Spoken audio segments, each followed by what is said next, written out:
Hello बच्चों, एक बार फिर स्वागत है आपका हमारे चैनल पर। प्रश्नावली 1.3 चल रही थी, जिसकी पिछली वीडियो में हमने उपसमुच्चय और बिलोंग्स टू इन दोनों को क्लियर किया। आज का पहला टॉपिक हम पढ़ रहे हैं, किसी समुच्चय के उपसमुच्चय ज्ञात करना। बेटाओ, यदि कोई समुच्चय ए नाम का हमारे पास हो और उस समुच्चय ए में अवयवों की संख्या एन का मतलब किसी समुच्चय ए में, हिंदी में लिख देता हूं, लो, किसी समुच्चय ए में अवयवों की संख्या, किसी समुच्चय ए में अवयवों की संख्या अर्थात number of element in set ए।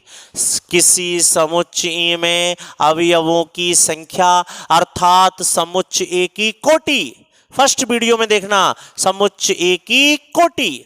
यदि समुच्चय ए में अवयवों की संख्या n हो तो उस समुच्चय ए के लिए, तो उस समुच्चय ए के कुल परिभाषित उपसमुच्चयों की संख्या, मतलब यदि हमारे पास कोई समुच्चय ए दे रखा है जिसमें अवयवों की संख्या n है, और यदि हम उसके उपसमुच्चय बनाएं, कैसे बनाऊंगा मैं अभी समझाऊंगा।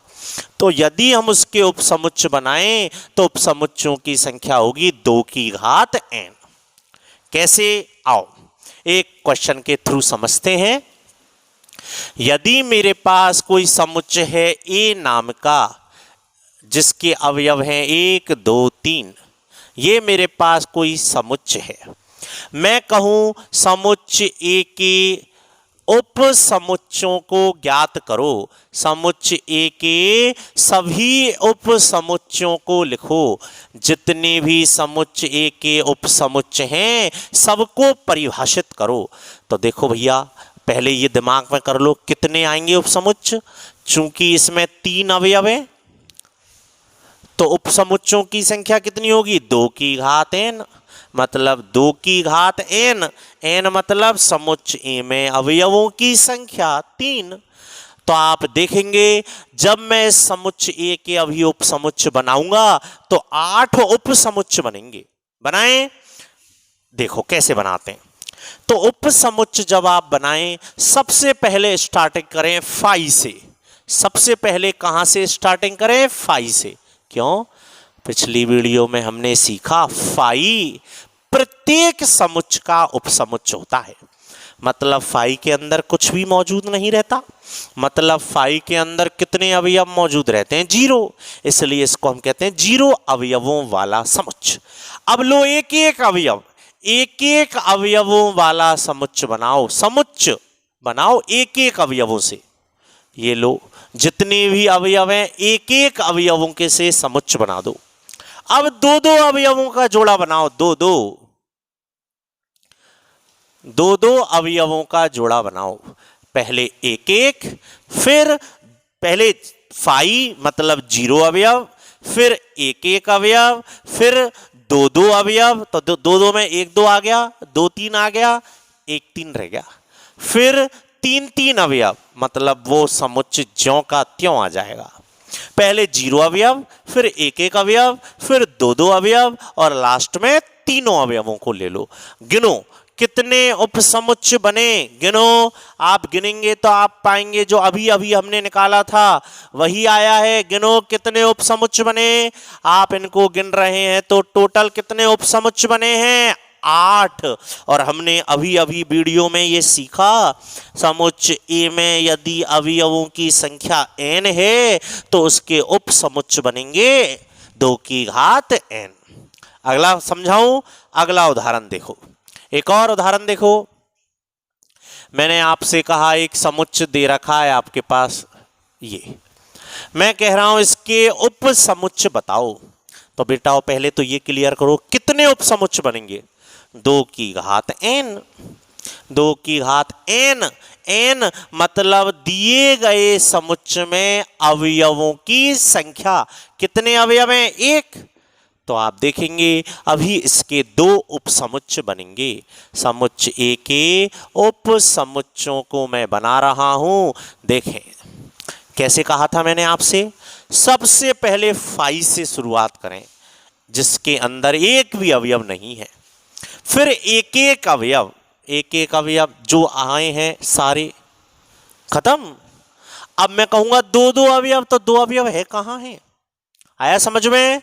एक और लेते हैं। देखो मैंने कहा एक समुच्चय दे रखा है फाई नाम का, बताओ इसके उपसमुच्चय कितने बनेंगे? तो बेटा आप जानते हैं फाई का मतलब खाली, खाली, फाई का मतलब खाली। और फाई के अंदर कितने अवयव हैं? जीरो। फाई के अंदर कितने अवयव हैं? जीरो। तो इसके कुल कितने उपसमुच्चय बनेंगे? 2 की घात 0, 2 की घात 0, और 2 की घात 0 मतलब एक ही उपसमुच्चय बनेगा। तो फाई का उपसमुच्चय क्या बनेगा? फाई, 0 अवयवों वाला। अब और अवयव तो है ही नहीं। ठीक है, तो अभी इस टॉपिक में हमने सीखा किसी समुच्चय के उपसमुच्चय बनाना। आगे बढ़े, अगला टॉपिक पढ़ रहे हैं हम घात समुच्चय।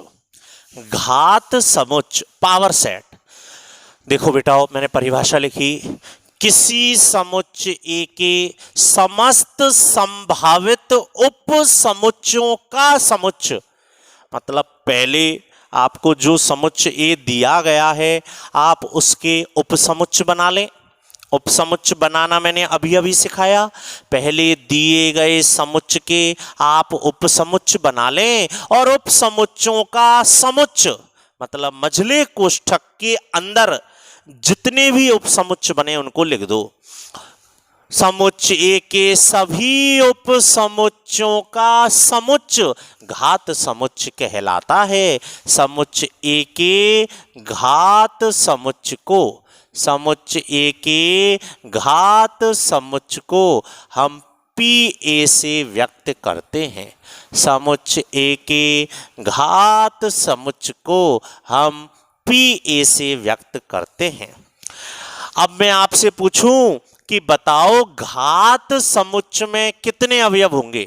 तो दिमाग लगाओ, चूंकि घात समुच्चय में जितने भी अंदर अवयव आने वाले वो सारे अवयव उपसमुच्चय आने वाले हैं। और हम जानते हैं यदि समुच्चय ए में अवयवों की संख्या, यदि समुच्चय ए में अवयवों की संख्या n हो, समुच्चय ए के अवयवों की संख्या n हो तो उसके उपसमुच्चय कितने बनेंगे? 2 की घात n। अर्थात घात समुच्चय में, और घात समुच्चय में तो आते तो उपसमुच्चय, तो घात समुच्चय में अवयवों की कुल संख्या कितनी होगी? सर चूंकि घात समुच्चय में उपसमुच्चय आते हैं और बनने वाले उपसमुच्चयों की संख्या 2 की घात n, इसलिए घात समुच्चय में जितने अवयव आएंगे अर्थात जितने उपसमुच्चय आएंगे उनकी संख्या होगी 2 की घात n। क्लियर है? आगे बढ़े। चलो तो घात समुच्चय का पहला क्वेश्चन करते हैं हम।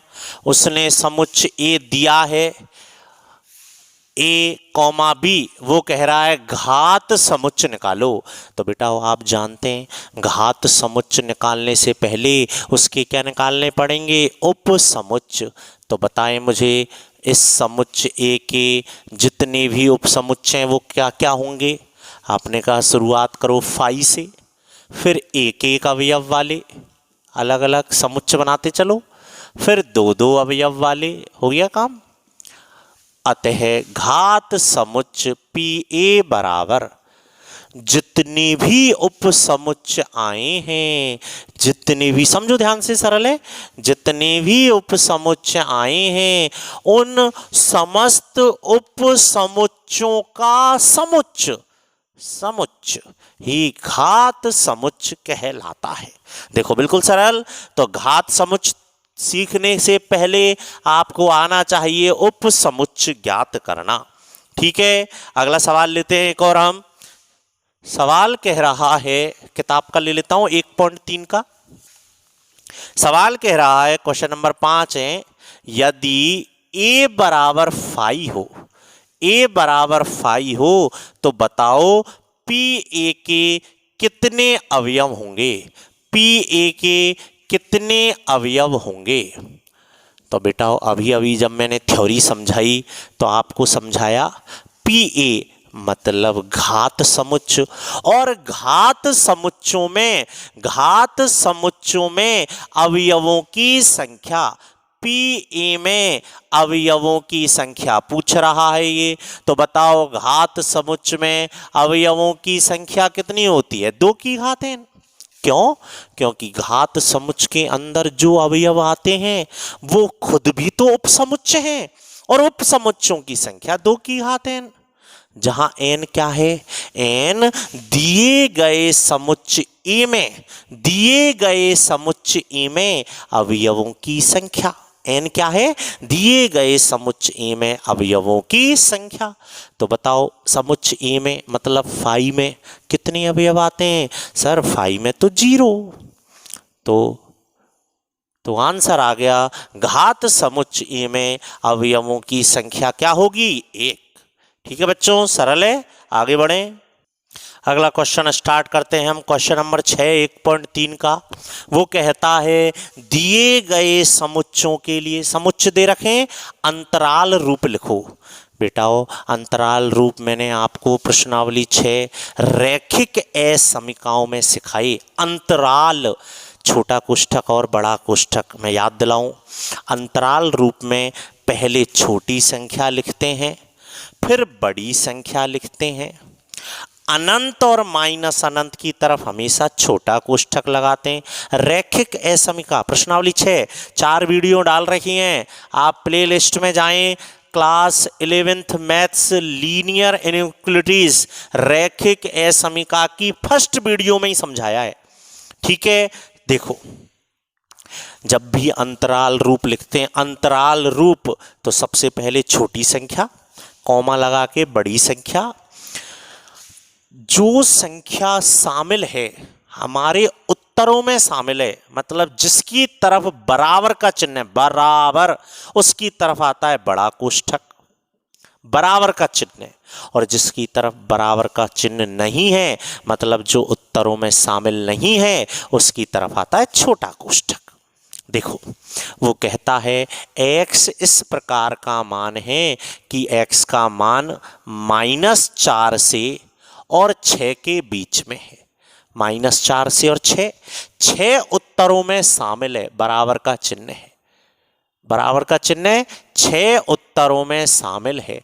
x का मान इन दो संख्याओं के बीच में है, 6 उत्तरों में शामिल है, बराबर का चिन्ह है, x का मान 6 के बराबर भी है। x का मान 6 के बराबर या 6 से छोटा है और -4 से बड़ा है। तो इसका अंतराल रूप क्या बनेगा बेटा, -4, 6, पहले छोटी बाद में बड़ी। चूंकि 6 शामिल है, उत्तरों में शामिल है, मतलब 6 को शामिल करना है, बड़ा कोष्ठक, इसको बंद अंतराल कहते हैं। चूंकि -4 उत्तरों में शामिल नहीं है, ओपन इंटरवल है, खुला अंतराल, ये शामिल नहीं है, इसकी तरफ छोटा कोष्ठक, इसी को कहते हैं हम अंतराल रूप। ठीक, अब तो जल्दी जल्दी लिख देंगे, बताओ इसका अंतराल रूप, पहले छोटी संख्या -12, फिर बड़ी संख्या -10, -12 से बड़ी और -10 से छोटी, कहीं भी बराबर का चिन्ह नहीं है, छोटे कोष्ठक।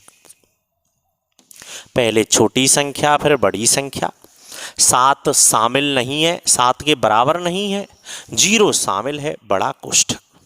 यहाँ 3 और 4 दोनों ही शामिल हैं, इसलिए दोनों की तरफ बड़ा कोष्ठक।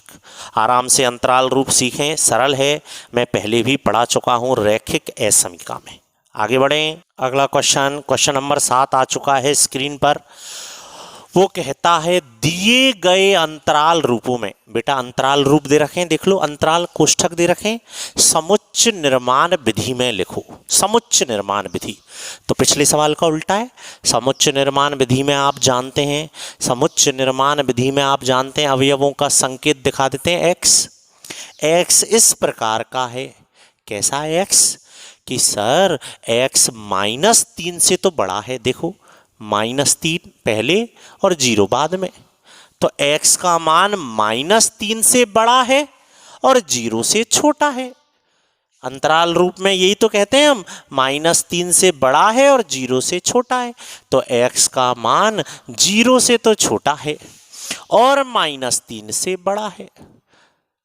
चूंकि कहीं बड़ा कोष्ठक नहीं है, मतलब ना -3 शामिल है ना 0 शामिल है, इसलिए हमने किसी की भी तरफ बराबर का चिन्ह नहीं लगाया।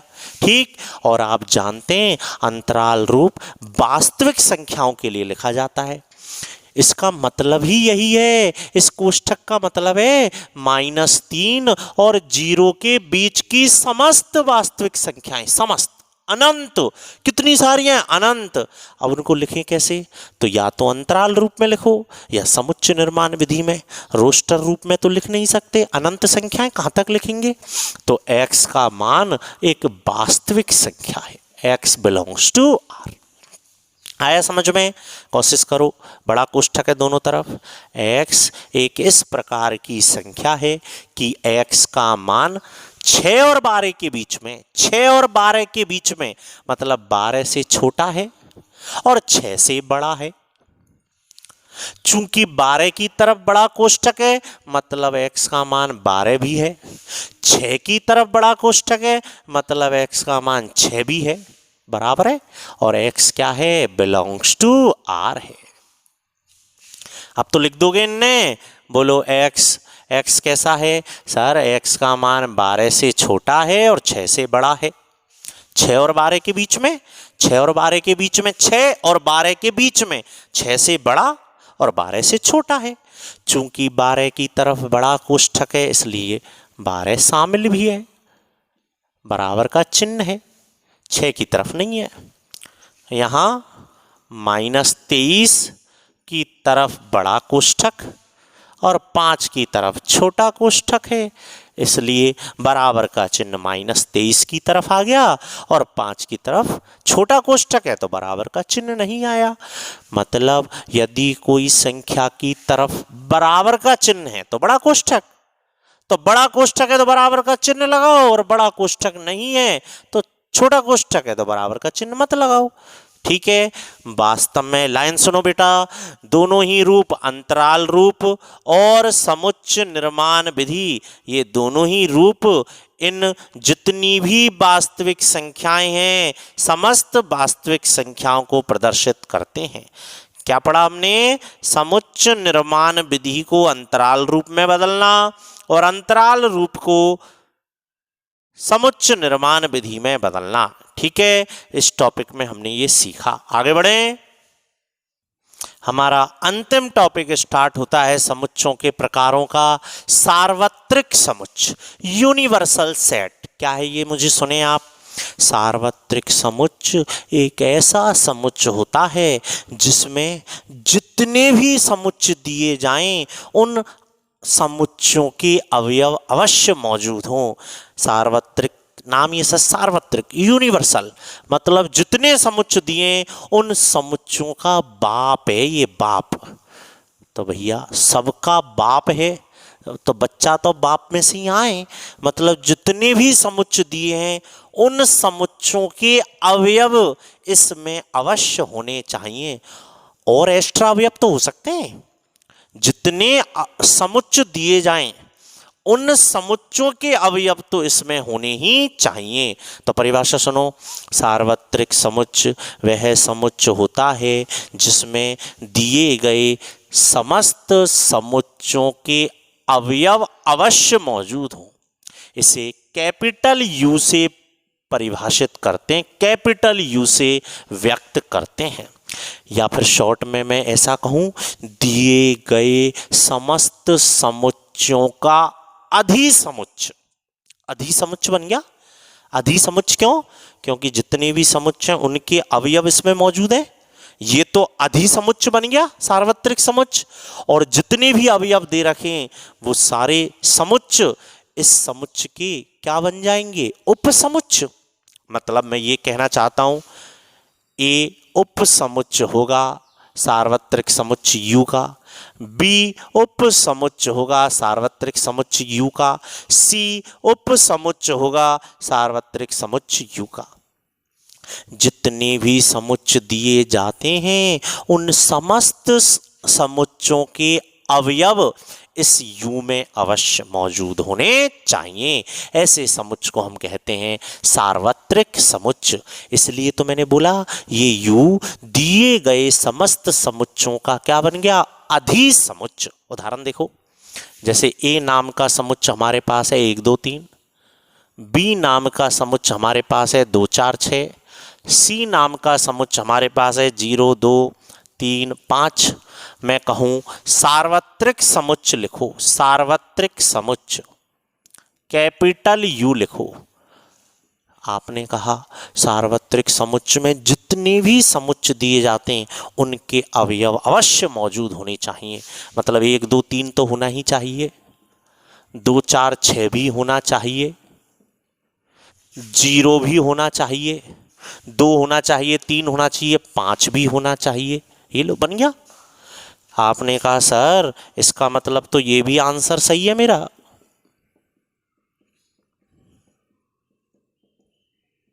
बिल्कुल ये भी सही है। क्यों? क्योंकि सार्वत्रिक समुच्चय में दिए गए समुच्चयों के अवयव आने ही चाहिए। 1 2 3 आना ही चाहिए, आ रहा है। 2 4 6 आना चाहिए, आ रहा है। 0 2 3 5 आना चाहिए, आ रहा है। ठीक है, चूंकि इस समुच्चय में दिए गए समस्त समुच्चयों के अवयव शामिल हैं, अतः इसको हम कहेंगे सार्वत्रिक समुच्चय। सभी समुच्चयों का बाप होता है ये, बाप। आगे बात समझ में, सार्वत्रिक समुच्चय। क्लियर? तो आपकी प्रश्नावली 1.3 आप बिल्कुल कंप्लीट करेंगे। 1.3 का एक क्वेश्चन है, वो मैं आपको बता दूं सार्वत्रिक समुच्चय का। हाँ, ये बात ध्यान रखना, सार्वत्रिक समुच्चय का एक उत्तर नहीं होता, ये भी हो सकता है, ये भी हो सकता है। बस इतना देख लेना, सार्वत्रिक समुच्चय में दिए गए समस्त समुच्चयों के अवयव होने ही चाहिए। सुनो, उसने क्वेश्चन नंबर 8 में कहा है 2 समुच्चय बोले। एक तो बोला है समकोण त्रिभुजों का समुच्चय। समुच्चय ए उसने कहा है समकोण त्रिभुजों का समुच्चय, समकोण त्रिभुजों का समुच्चय। और दूसरा उसने कहा है समद्विबाहु त्रिभुजों का समुच्चय। और बोल रहा है कि इन 2 समुच्चयों के लिए, ए और बी नाम दे देता हूं मैं, इन दोनों समुच्चयों के लिए सार्वत्रिक समुच्चय परिभाषित करो।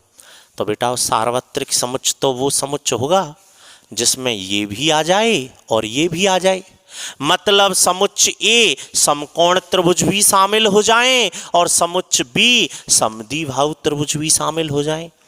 आपने कहा समकोण त्रिभुज भी शामिल हो जाए, तो समकोण त्रिभुज होते तो त्रिभुज ही हैं, समद्विबाहु त्रिभुज होते तो त्रिभुज ही हैं। तो मैं सार्वत्रिक समुच्चय को ऐसा कह दूं, त्रिभुजों का समुच्चय, त्रिभुजों का समुच्चय।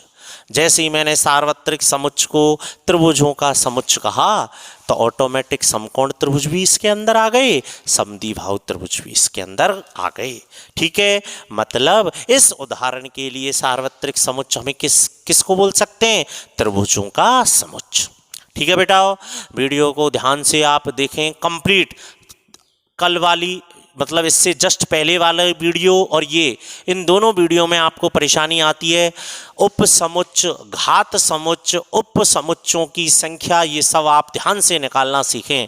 ठीक है, और दोनों वीडियो को देखने के बाद प्रश्नावली 1.3 आप कंप्लीट करेंगे। ओके बच्चों, बाय बच्चों, आप रफ में सवाल करते जाओ इस प्रश्नावली के। ठीक है, बाय बच्चों।